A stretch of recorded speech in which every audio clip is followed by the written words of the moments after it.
नमस्कार। आज हम ईरान और अमेरिका के बीच जो दशकों पुराना तनाव है उसकी थोड़ी गहराई में जा रहे हैं। हाँ बिल्कुल। हमारे पास कुछ दिलचस्प सोर्सेज हैं जो इस पूरे उलझे हुए रिश्ते के इतिहास, इनकी मिलिट्री ताकत और आज की 2025 की जियोपॉलिटिकल सच्चाई पर रोशनी डालते हैं। बिल्कुल। कोशिश ये समझने की है कि आखिर ये दोनों देश इतने लंबे टाइम से एक दूसरे के आमने सामने क्यों हैं, क्या है ये पूरा मामला। और देखिए, ये सिर्फ दो सरकारों की या दो देशों की कहानी नहीं है। अच्छा। ये तो विचारधाराओं की लड़ाई है, रीजनल दबदबे की होड़ है, और हाँ, ग्लोबल पावर बैलेंस का भी खेल है इसमें। ये सोर्सेज हमें दिखाते हैं कि कैसे वो पुरानी घटनाएं, इतिहास की बातें आज भी इनकी सोच पर, इनके शक पर असर डाल रही हैं। तो चलिए इसको थोड़ा खोलते हैं फिर। कहानी में जैसा आपने कहा, इतिहास बहुत अहम है। दो बड़े मोड़ आते हैं। हाँ। पहला 1953 का तख्ता पलट, जब अमेरिका और ब्रिटेन ने मिलकर ईरान के चुने हुए प्रधानमंत्री मुसद्दिक को हटा दिया और शाह को वापस गद्दी पर बिठाया। हाँ, वो तेल का राष्ट्रीयकरण करने की कोशिश कर रहे थे। एग्जैक्टली। और उसी ने अमेरिका के खिलाफ एक गहरे अविश्वास की नींव डाली जो आज तक है। बिल्कुल। और फिर दूसरा बड़ा मोड़ आया 1979 में, इस्लामिक क्रांति, जिसने शाह को हटाया, ईरान एक इस्लामिक रिपब्लिक बना और अमेरिका के साथ जो थोड़े बहुत रिश्ते थे वो भी जड़ से उखड़ गए। ये दो घटनाएं आज भी दोनों तरफ की सोच पर हावी हैं। बिल्कुल। और 1979 में ही वो तेहरान में अमेरिकी दूतावास पर कब्जा हुआ। 52 अमेरिकियों को 444 दिनों तक बंधक बनाकर रखा गया। वो तो बहुत ही बड़ा इंटरनेशनल क्राइसिस था। हाँ, उसने तो जैसे रिश्तों पर फुल स्टॉप ही लगा दिया, पूरी तरह टूट गए। उसके बाद तो चीजें और बिगड़ती ही गईं। 80s में ईरान इराक युद्ध हुआ। अमेरिका ने सद्दाम हुसैन की इराक का साथ दिया ईरान के खिलाफ। हाँ, वो भी एक कड़वी याद है ईरान के लिए। फिर 1998 में अमेरिकी नेवी ने गलती से एक ईरानी पैसेंजर प्लेन मार गिराया। ओह हाँ, वो विंसेनस वाला हादसा। करीब 300 लोग मारे गए थे। हाँ। और फिर 2000 के दशक की शुरुआत में राष्ट्रपति बुश ने ईरान को एक्सेस ऑफ ईविल, मतलब बुराई की धुरी वाले देशों में गिन लिया। तो शक और दुश्मनी की खाई बस गहरी होती चली गई। लेकिन फिर एक उम्मीद जगी थी 2015 में, परमाणु समझौता JCPOA। हाँ, JCPOA ओबामा एडमिनिस्ट्रेशन के टाइम पे लगा कि शायद अब कुछ बदलेगा। ईरान ने अपना न्यूक्लियर प्रोग्राम लिमिट किया, बदले में कुछ इकोनॉमिक प्रतिबंध हटे। एक कोशिश थी डिप्लोमेसी की, लेकिन वो ज्यादा चली नहीं। हाँ, 2018 में अमेरिका ट्रंप एडमिनिस्ट्रेशन इस डील से बाहर आ गया और वो सारे कड़े प्रतिबंध वापस लगा दिए, बल्कि और ज्यादा सख्त कर दिए। और बस वहीं से मामला फिर से एकदम गर्म हो गया। तो अब 2025 तक आते आते सीन ये है कि तनाव बिल्कुल पीक पर है। हाँ, बहुत ज्यादा। ईरान अब JCPOA की जो लिमिट्स थी उनसे कई ज्यादा यूरेनियम एनरिचमेंट कर रहा है, जो कि चिंता की बात है क्योंकि वो हथियार बनाने के करीब ले जा सकता है। बिल्कुल। और फिर मिडिल ईस्ट में वो प्रॉक्सी वॉर तो चली रही है। मतलब ईरान अपने सहयोगी गुटों के जरिए लड़ रहा है। लेबनान में हिजबुल्ला, यमन में हूती, सीरिया और इराक में शिया मिलिशिया, इनके जरिए वो इस क्षेत्र में अपना असर बनाए हुए है और अमेरिका और उसके सहयोगियों को चुनौती दे रहा है। अब ड्रोन से हमले, लाल सागर में जहाजों पर अटैक, साइबर अटैक, ये सब चल रहा है। हाँ, ये सब रोजमर्रा की बात हो गई है। माहौल बहुत ही विस्फोटक है, कभी भी कुछ भी हो सकता है। तो ऐसे में जाहिर है सवाल उठता है कि अगर भगवान न करे सीधी मिलिट्री टक्कर हो जाए तो क्या होगा। हाँ, ये बड़ा सवाल है। एक तरफ अमेरिका है, देखिए जरा आंकड़े, लगभग 832 अरब डॉलर का सालाना डिफेंस बजट। जबरदस्त। 13 लाख से ज्यादा एक्टिव सैनिक, दुनिया भर में फैले 750 से ज्यादा मिलिट्री अड्डे, 11 एयरक्राफ्ट कैरियर, हजारों परमाणु हथियार।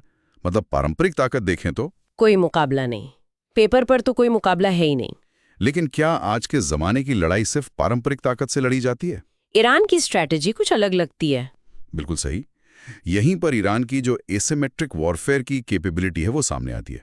एसिमेट्रिक वॉरफेयर मतलब गैर बराबरी की लड़ाई, जब एक कमजोर पक्ष अपनी अलग टैक्टिक्स इस्तेमाल करके ज्यादा ताकतवर दुश्मन को टक्कर देता है। ईरान का रक्षा बजट अमेरिका के मुकाबले बहुत कम है, शायद 24 अरब डॉलर के आसपास। सैनिक भी 6 लाख से कम है। हाँ, काफी फर्क है। तो वो जानते हैं कि आमने सामने की लड़ाई में वो टिक नहीं सकते, इसलिए उनकी असली ताकत है उनकी मिसाइलें, उनके ड्रोन झुंड। ड्रोन स्वॉर्म्स, ये क्या चीज है? मतलब एक साथ बहुत सारे सस्ते छोटे ड्रोन से हमला करना, दुश्मन की डिफेंस सिस्टम को कंफ्यूज करने के लिए। अच्छा। उनकी एडवांस्ड साइबर यूनिट्स हैं जो दुश्मन के इंफ्रास्ट्रक्चर पर अटैक कर सकती हैं। और जैसा हमने कहा, उनका प्रॉक्सी नेटवर्क। हाँ, ये प्रॉक्सी नेटवर्क, ये कितना असरदार है? ये बहुत असरदार है। देखिए, ये प्रॉक्सीज ईरान को एक तरह का प्लॉजिबल डिनायबिलिटी देते हैं। वो इनके जरिए हमला करवा सकते हैं और सीधे तौर पर जिम्मेदारी लेने से बच सकते हैं। और ईरान का जो बैलिस्टिक मिसाइल प्रोग्राम है, वो मिडिल ईस्ट में सबसे बड़ा और सबसे खतरनाक माना जाता है। उनकी रेंज कहाँ तक है? उनकी रेंज खाड़ी में मौजूद अमेरिकी ठिकानों तक है, इजराइल तक है, और उनकी नौसेना हालांकि छोटी है, वो तेज नावों और मिसाइलों का इस्तेमाल करके स्ट्रेट ऑफ हॉर्मुज जैसे तंग समुद्री रास्तों पर बड़ी दिक्कत खड़ी कर सकती है। स्ट्रेट ऑफ हॉर्मुज, तो ये तो बहुत ही अहम रास्ता है। दुनिया का लगभग 20% तेल यहीं से गुजरता है। एग्जैक्टली। अगर वो रास्ता बंद होता है तो पूरी ग्लोबल इकोनॉमी हिल जाएगी, तेल की कीमतें आसमान छूने लगेंगी। और ड्रोन टेक्नोलॉजी में भी ईरान काफी आगे है ना? हमने देखा है रूस यूक्रेन युद्ध में ईरानी ड्रोन्स का इस्तेमाल। हाँ बिल्कुल, शहीद 136 ड्रोन्स। यमन में हूतियों ने भी सऊदी अरब और यूएई पर ईरानी डिजाइन वाले ड्रोन्स और मिसाइलों से हमले किए हैं।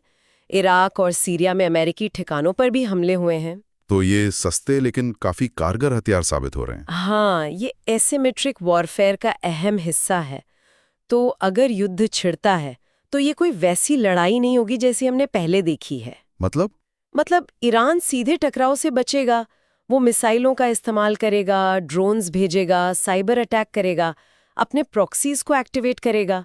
अमेरिका बेशक हवा और समुंदर में हावी रहेगा, इसमें कोई शक नहीं। लेकिन जमीन पर कब्जा करना, ईरान जैसे बड़े और मुश्किल देश में सत्ता बदलना, ये बहुत ही मुश्किल, महंगा और लंबा चलने वाला काम होगा।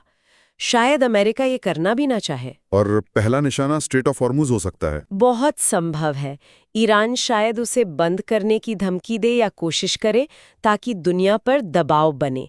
इससे ग्लोबल इकोनॉमी में जो उथल-पुथल मचेगी वो जबरदस्त होगी। तो कुल मिलाकर 2025 के मध्य तक स्थिति ये है कि वो जो परमाणु समझौता था JCPOA, उसको वापस पटरी पर लाने की कूटनीतिक कोशिशें एक तरह से रुकी हुई हैं। हाँ, ठप पड़ी हैं। प्रतिबंध जारी हैं, ईरान अपना परमाणु कार्यक्रम आगे बढ़ा रहा है और माहौल तनावपूर्ण बना हुआ है। बिल्कुल।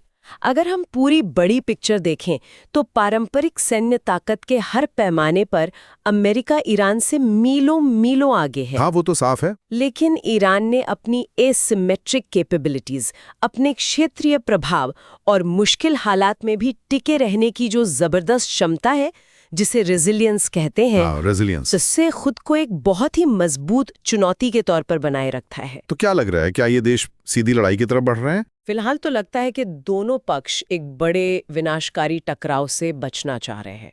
शायद दोनों को अंदाजा है कि अंजाम कितना बुरा हो सकता है। शैडो वॉर चल रही है, प्रॉक्सी वॉर चल रही है, लेकिन डायरेक्ट कॉन्फ्लिक्ट अभी नहीं। लेकिन मिडिल ईस्ट का इतिहास हमें बताता है कि यहाँ माहौल बहुत नाजुक होता है। एक छोटी सी चिंगारी भी बहुत बड़ी आग भड़का सकती है। ये बात बिल्कुल सही है। दुनिया तो उम्मीद कर रही है कि डिप्लोमेसी से, बातचीत से कोई रास्ता निकले, लेकिन तैयारी शायद तनाव के और बढ़ने की भी रखनी पड़ रही है। हाँ बिल्कुल। और जाते जाते एक सवाल मैं श्रोताओं के लिए छोड़ना चाहूंगी सोचने के लिए। जरूर। क्या आज के इस दौर में, जहां एसिमेट्रिक युद्ध के तरीके इतने कारगर हो गए हैं, जहां ड्रोन और साइबर अटैक जैसी चीजें हैं, और जहां दुनिया ग्लोबल सप्लाई चेन्स पर इतनी ज्यादा निर्भर है, क्या ऐसे में पारंपरिक सैन्य दबदबे का जो महत्व था वो पहले से कुछ कम हो गया है? दिलचस्प सवाल है।